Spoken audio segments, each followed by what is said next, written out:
Neil Atkinson, it's Josh Sexton. There are live reports, strong reports. You're in the trade. Reports? Reports. Reports. They're quite live. Yeah, they are I'd quite say live. Strong too. Live and strong, like Josh Sexton, around Roberto Firmino, that it looks as though his contract will not be renewed by Liverpool. They've had a conversation, him and the manager, they've had a chat, and they've settled themselves. Supposedly it was all very, very friendly, into the idea he will move on after 8 years at Liverpool. Let's do the sad bit first. He's been present for all the wonderful things, scored lots and lots of big goals, has been a joy to watch, and has come over like a great Liverpoolian. Absolutely, yeah. I mean, there's lots to love about Firmino off the pitch, of course, and in the way that his character seems to be, but he's also been, probably the embodiment of this Liverpool side's ethos, the way that it plays on the pitch, the way that, Jurgen Klopp has sort of built this side within a mirror of himself. Roberto Firmino has been at the centre of so much of that, so in that sense it would be really sad to see him go, and I suppose the nice bit of it is, like you say, he'll leave us with so many memories, so many big goals. The Club World Cup feels like it exclusively belongs to him, which is nice to be able to say that you're a Club World Champion and it's basically all your fault. It's not fault, is it? It's a massive credit to him, so it'll be a big miss. It'll be a big miss. He's got some good goals this season as well. I think there is, when you get beyond the genuine sort of sense of sadness because he has been so integral to the project. I think it looks now it's probable that him and James Milner both move on this summer, and they will, in that sort of cultural sense, be missed. I think Firmino has been so important. I think you still get to see now where Milner's importance still lies. I think between the two of them, this has been their thing, and it will be a bit of a sad summer. It is a change in the guard, and this is another aspect of that. 100%, and I think this is one of the tough things to sort of deal with in football, and I understand why people argue that Klopp's too sort of hot on sentiment and that he's too loyal to some players, but this is a genuinely tricky thing to navigate, because you're losing big personalities in the dressing room, and that does mean a lot, because these are human beings in a workplace. Anybody in a workplace means something to the workplace and to the personality of the place, and these two in particular are two massive personalities, so to lose them, and look, you can talk about their football contributions, you can talk about their legs potentially being on the wane, and whether a new 3 or 4 year contract at this point in their careers would be a sort of good thing or a bad thing business wise for Liverpool, but they're huge personalities for the dressing room to be losing, and that's going to be tough for Liverpool to navigate through. What's your favourite Firmino goal? I've got one. Could well be the Club World Cup one. I love all of his no-looks. In fact, you know what? It's PSG at home. It's PSG at home, because I was talking about this group stage campaign recently. The fact that Liverpool won all the home games and lost all the away games in that group stage campaign, and obviously go on to win the thing. And it's a mad group stage, really. And that obviously you should win your home games, but they lose away to Red Star Belgrade, and the home game against Red Star Belgrade is a dog of a game. It is. But it feels like the one highlight of that entire group stage campaign before they go on and do what they do in the knockout stages is just that Firmino goal against PSG. It was a great performance against PSG, and he come off the bench and he had the eye injury, yeah.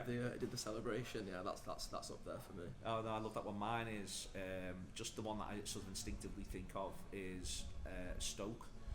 Throwing the shirt and the run into the first Champions League qualification, when he's, the manager's not picked him because he doesn't feel he's fit enough to do 90, and he absolutely larrups it into the net when it was a really tough day for Liverpool, and he was absolutely crucial to that Champions League qualification and all of that. I absolutely loved that goal, and I remember we were actually watching it in the office, and we all went mad beyond words. And the shirt lands perfectly on the floor as well, which I'll still to this day never have any idea how that happened. And I also loved the one in the title winning season 2-1 away at Palace, when it felt like the whole match was played in grey. Like I think in my head that game's in black and white, because the nature of the weather that day, and he drills it into the bottom corner, and it was one of those sort of landmark goals on the journey towards we're going to win this league. There is not going to be any force that can stop us. No, I absolutely love that one as well. As part of what it also says for the wider squad, and this is where I think it gets interesting. There's the 5 lads who will remain: Jota, Diaz, Salah, Nunez, and the one that I've Gakpo, the new fella. They're the 5 that remain, and there's a couple of young players. There's Doak and Gordon, and to an extent Elliott, and maybe even Carvalho as sort of younger prospects for that front line area where Liverpool play with 3 forwards or 4 or whatever. The point being is that we are really, really well stocked in the area. The question is that of fitness, and the other thing around for me was last couple of seasons it's felt like the injuries have just started to become a little bit more commonplace as well. He's been one of the lads who's been injured over this run, this period of time, where we've struggled for for that.